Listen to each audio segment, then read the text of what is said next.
मातु परम गुरु पितु देवो भव।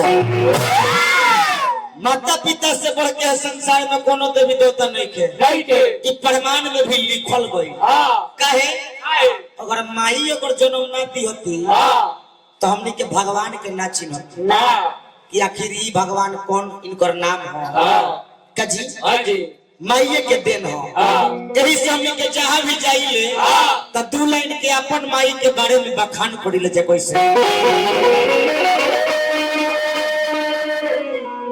माई हो माई के कतना बखान करी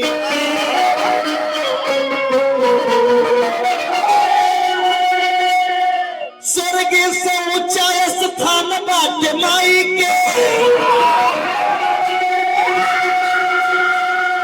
नवमास भोगली माई कष्ट से जन्मावे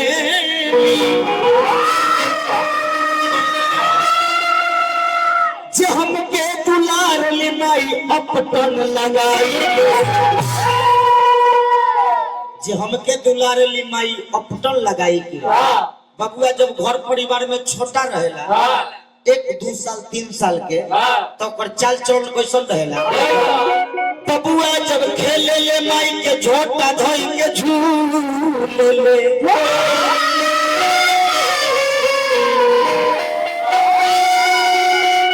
हंस देली माई गोदिया उठाई के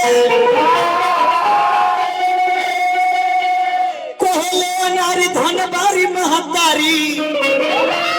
जो हमके उपोसली माई आधा पेट खाई